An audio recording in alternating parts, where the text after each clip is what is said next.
Hello everyone, welcome back to Lakshya academy. जो भी student morning वाले सेशंस में थे, ठीक है, उनको पता होगा कि अभी अभी का जो सेशन होता है, हमारा इवनिंग वाला जो सेशन है, वहाँ पे क्या है, हम मूव करते हैं। तो अभी हम यूनिट 1 कंटिन्यू कर रहे हैं। ओके, उसका आज डे 2 था हमारा, मूक नंबर 2 है ये। जितने भी कॉन्सेप्ट हमने मॉर्निंग में देखे हैं, उसी से रिलेटेड अभी क्या है, आपका मूक हो जाएगा, है ना। चलिए, जो भी स्टूडेंट फर्स्ट टाइम इस चैनल पे आए हैं, डिस्क्रिप्शन बॉक्स में आपके एक लिंक गिवन है, वहां पे जाके आप हमसे कनेक्ट हो जाएंगे। क्लास की पीडीएफ्स, क्लास के रिगार्डिंग इन्फॉर्मेशन, एग्जाम के रिगार्डिंग इन्फॉर्मेशन और ये जो पीडीएफ्स वगैरह है ना, ये सारा आपको यहाँ पे अवेलेबल हो जाएगा। तो जाके आप लक्ष्य अकेडमी की टीम से कनेक्ट हो जाएंगे। लिंक डिस्क्रिप्शन बॉक्स में दी गई है आपकी, है ना। प्लस अगर कोई भी स्टूडेंट, किसी भी स्टूडेंट को अगर पेड बैचेस खरीदने, उत्तराखंड असिस्टेंट अकाउंटेंट के लिए जो है आपका एग्जाम्स है, उसके लिए अगर आपको पेड बैचेस चाहिए तो आप डिस्क्रिप्शन बॉक्स में लिंक दिया गया है, वहां पे जाके आप इंक्वायरी कर लेंगे, बैचेस परचेज कर लेंगे। अभी अगर आप बैचेस परचेज करते हैं तो आपको 22% का ऑफ मिलता है, और जिसमें आपको कोड लगाना है PJM का। ओके, यहाँ पे Hindi and English both the languages are available. PDF जो है आपके दोनों ही लैंग्वेजेस में मिलेंगे आपको, and detail discussion, detail notes of all the 11 units are here. ठीक है, तो थ्योरी एंड मॉक टेस्ट सभी चीजें हैं, सारी चीजें कवर की जाएंगी। तो आप जाके बैचेस परचेज कर सकते हैं, ठीक है, इफ यू नीड वन। चलिए, हम क्लास को स्टार्ट करते हैं। अपना मॉक है ना अभी आपका, तो मॉक टेस्ट स्टार्ट करेंगे। देखिए, क्वेश्चन नंबर 1 आपकी स्क्रीन पे है कि आपको क्या है, सीक्वेंस बताना है, अकाउंटिंग प्रोसेस का सीक्वेंस क्या है ये आपको बताना है। ऑप्शन नंबर ए है ट्रांजैक्शंस, जर्नल एंट्री। सबसे पहले ट्रांजैक्शन होता है, लेन देन होता है, फिर उसकी जर्नल एंट्री होती है, देन उसका जो स्रोत दस्तावेज है उसको हम लेते हैं, लेजर ट्रांसफर करते हैं, एंड देन ट्रायल बैलेंस बनाते हैं। दूसरा है source document, transaction, ledger accounts, journal entry, trial balance कभी नहीं हो सकता। Transaction, source document, journal entry, trial balance और उसके बाद लेजर। एंड डी है आपका transaction, source document, journal entry, ledgers, then trial balance, है ना। आपको बताना है लेखांकन प्रक्रिया में मूल अनुक्रम, मतलब अनुक्रम के हिसाब से हमको इसको वर्णित करना है ना, पूरे प्रोसेस को हमको बताना है कि सबसे पहले क्या चीज होती है। ठीक है, हाँ देखिए, जिन भी स्टूडेंट्स का आपका डी ऑप्शन आ रहा है ना, इज द करेक्ट आंसर, कि सबसे पहले हमारा लेन देन होगा, फिर उसका सोर्स डॉक्यूमेंट हम पता करेंगे। सोर्स डॉक्यूमेंट के बेसिस पे, यानी कि एविडेंसेस जो है आपके, वाउचर है, ठीक है, रिसिप्ट हो गया, तो उसके आधार पे क्या करते हैं हम, जर्नल एंट्री करते हैं। ठीक है, इसका होना जरूरी है, ये बहुत ही इंपॉर्टेंट है। वाउचर्स होने चाहिए आपके पास, रिसिप्ट होना चाहिए, सो दैट कि जब ऑडिटिंग होती है ना, जब आपके खातों की चेकिंग होती है, तो उस वक्त इसका इस्तेमाल होता है ना, कि आपने जो एंट्री की है वो वास्तविकता में है या नहीं है, उसका कोई प्रमाण है आपके पास, कि आपने दिखाया हमारा इतने का खर्चा हो गया, तो क्या उसके लिए कोई प्रमाण है। तो यहाँ पे क्या आते हैं, एविडेंसेस, वाउचर्स आते हैं, रिसिप्ट्स आते हैं, ठीक है, इनवॉइसेस आते हैं। तो ये सारा आपका सोर्स डॉक्यूमेंट कहलाता है, स्रोत दस्तावेज।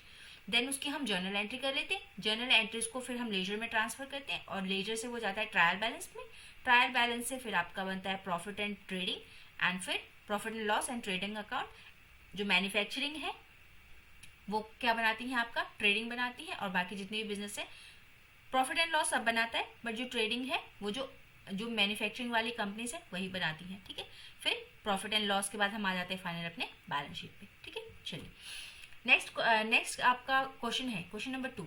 देखिए, अकाउंटिंग प्रिंसिपल्स एंड कॉन्सेप्ट से आगे आपका हमने सुबह में ही किया है, मॉर्निंग वाली क्लासेस में। कह रहा है accounting principles are divided into 2 parts. कौन से 2 पार्ट हैं जिसमें हम अकाउंटिंग प्रिंसिपल, लेखांकन सिद्धांतों को 2 प्रकारों में विभाजित किया जाता है। देखिए, एकदम फटाफट आंसर्स आ रहे हैं। आपका ये क्या है, ऑप्शन नंबर डी है ना, कि अकाउंटिंग कॉन्सेप्ट्स एंड कन्वेंशंस में हम प्रिंसिपल को विभाजित करते हैं।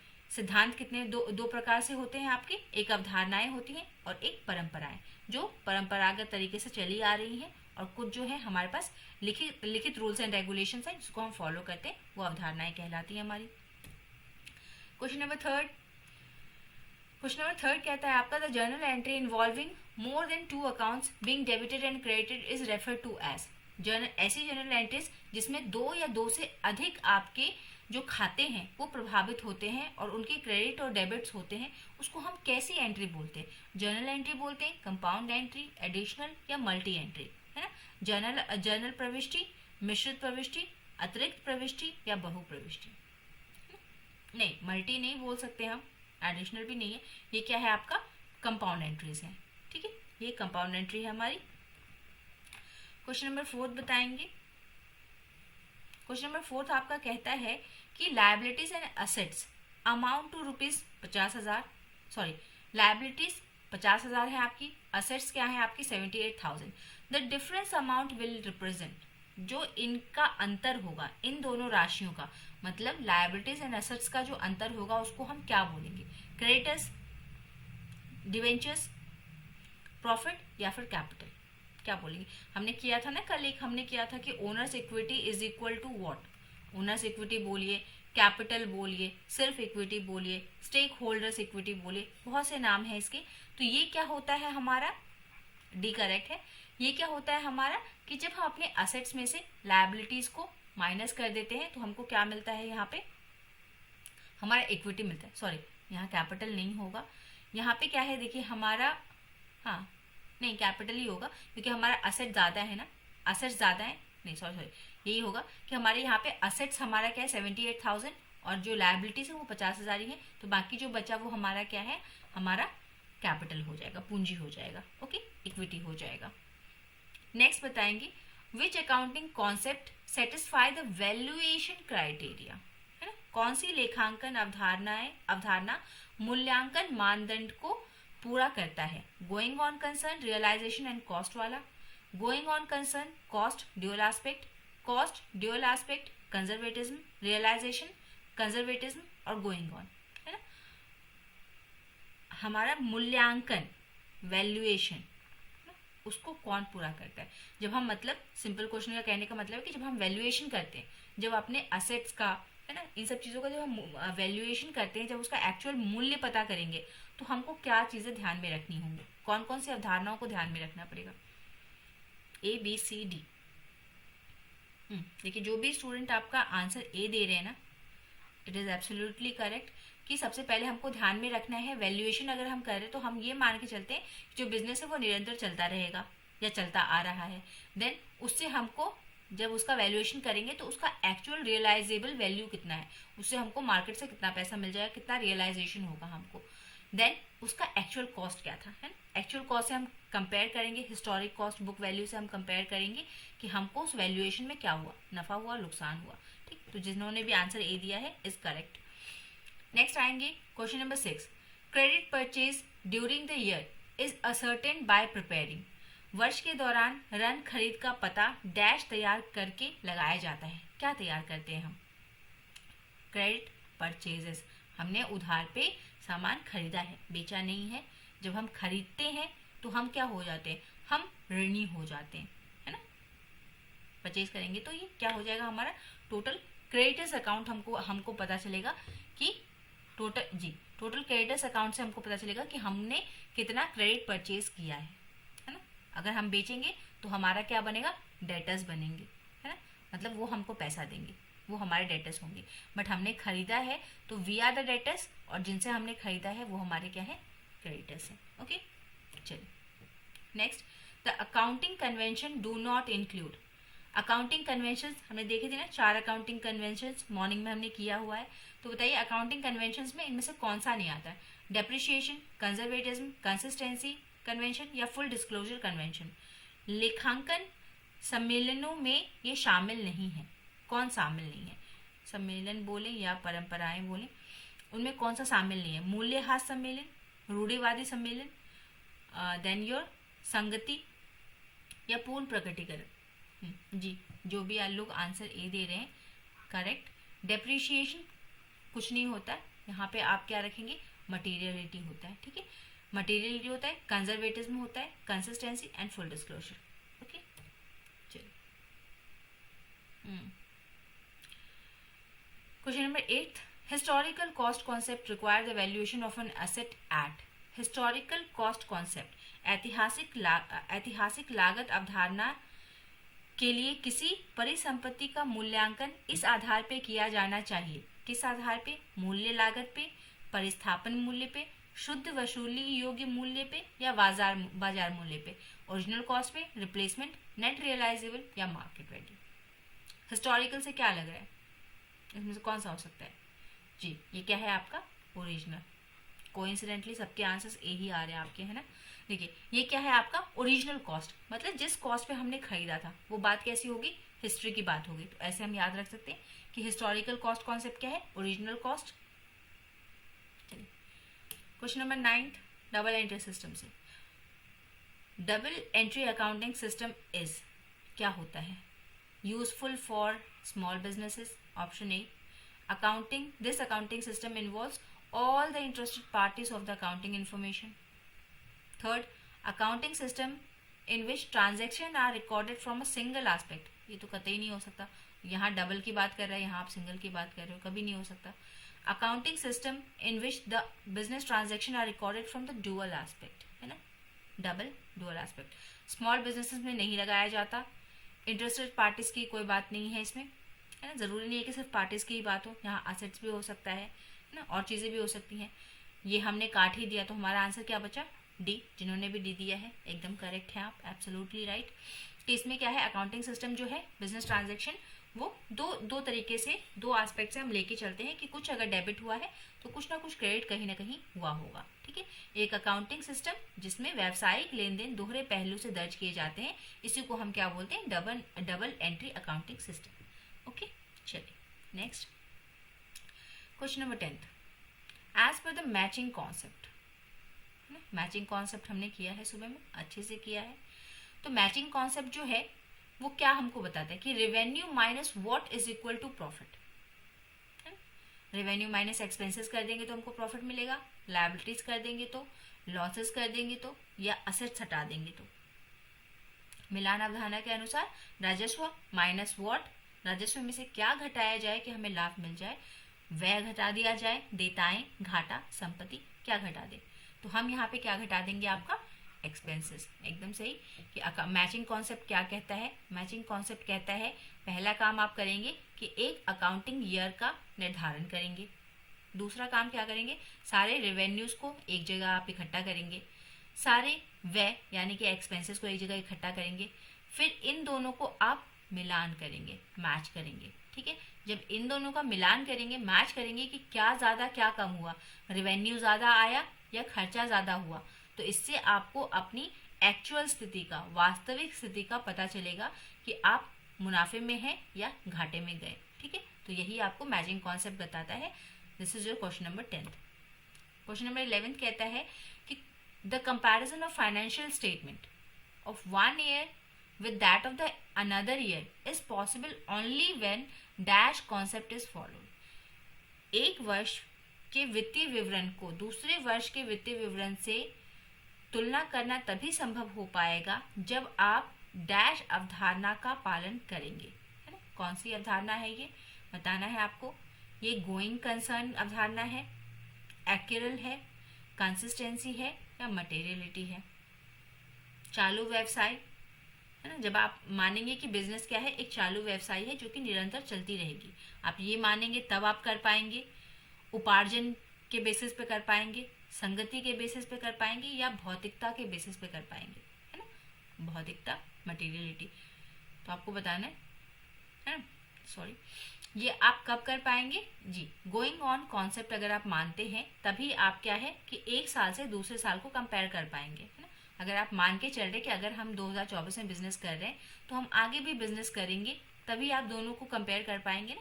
तो ये क्या है आपका गोइंग ऑन कॉन्सेप्ट, चालू व्यवसाय कॉन्सेप्ट। आए क्वेश्चन नंबर 12 पे। क्वेश्चन नंबर 12 कहता है for every debit there will be an equal credit according to what. मतलब कुछ अगर डेबिट हुआ है तो उसी के बराबर कहीं ना कहीं क्रेडिट हुआ होगा, है ना। जितने अमाउंट से हमारा अकाउंट डेबिट हुआ है उतने से ही कहीं ना कहीं क्रेडिट हुआ होगा। ये किस अवधारणा पे निर्भर करता है, matching concept, cost concept, money measurement concept या डुअल एस्पेक्ट। प्रत्येक डेबिट के लिए के बराबर एक क्रेडिट होगा। ये कौन बताता है आपको, मिलान अवधारणा, लागत अवधारणा, धन माप अवधारणा या दोहरे पहलू की अवधारणा। जी ये क्या है, दोहरे पहलू की अवधारणा। दोहरे पहलू में, एक डेबिट होगा आपका तो दूसरा क्रेडिट होगा, ठीक है। कहीं कुछ डेबिट हुआ तो क्रेडिट भी होगा, और कुछ क्रेडिट हुआ तो डेबिट भी जरूर से हुआ होगा कहीं ना कहीं। नेक्स्ट आए क्वेश्चन नंबर 13, कह रहा है suppliers personal account are seen in the, जो सप्लायर का अपना पर्सनल अकाउंट होगा वो आपको कहाँ देखने को मिलेगा, किस वाले लेजर में वो मिलेगा आपको, सेल्स लेजर में, ठीक है, नॉमिनल लेजर में, परचेज लेजर में, या फिर जर्नल लेजर में, कहाँ मिलेगा। सेल्स सप्लायर का पर्सनल है ना, सप्लायर से हमने क्या किया होगा, हमारे बिजनेस में वो कहाँ दिखेगा, सप्लायर का हमारे लिए क्या काम, जिसने हमको कुछ सप्लाई किया है। आपूर्तिकर्ताओं के व्यक्तिगत खाते को देखा जा सकता है कहाँ पे, बिक्री खाता बही में, नाम मात्र खाता बही में, क्रय खाता बही में, या फिर सामान्य खाता बही में। देखिए सिंपल सा आंसर है, ये हमको कहाँ देखने को मिलेंगे, हमारे परचेजेस वाले लेजर में मिलेंगे, है ना, क्योंकि हमने इनसे परचेज किया होगा कुछ, तभी तो इन्होंने हमको सप्लाई किया होगा, है ना। ये हमारे सप्लायर जो है ये हमको कहाँ मिलेंगे, हमारे परचेज वाले लेजर में, कि हमने इनसे कुछ परचेज किया था, इन्होंने हमें सप्लाई किया। ओके, ये हमारे क्रय खाता बही में हमको मिलेंगे। ओके, इनको यहाँ ढूंढा जा सकता है, यही विराजमान होते। चलिए आए नेक्स्ट आएंगे हम, one of the following is not an example of the materiality concept. Materiality concept का जो आपका भौतिकता का अवधारणा है उसका उदाहरण इनमें से कौन सा नहीं है। ऑप्शन ए आपको कहता है कि a purchase of pencil recorded as an expense instead of including in stock, ठीक है। कहते हैं कि जो परचेजेस हैं उसको हमने, पेंसिल को जो परचेज किया उसको हमने एक्सपेंस के रूप में दिखा दिया इंस्टेड ऑफ स्टॉक्स, हमको उसको स्टॉक्स में दिखाना चाहिए था लेकिन हमने उसको खर्चा दिखा दिया, है ना। भाई कोई बात नहीं पड़ती, है ना, हमने क्या किया, खर्चा तो खर्चा ही है ना, इससे कुछ बहुत ज्यादा प्रभाव नहीं पड़ने वाला। भौतिकता आपको क्या कहता है कि आप उसी चीज को बताएंगे जो आपका मतलब जिससे आपके बिजनेस पे इफेक्ट पड़ेगा, है ना। तो इससे ये हमारा क्या है, ये ठीक है ना। देन दूसरा क्या है कि purchase of a car for the private use.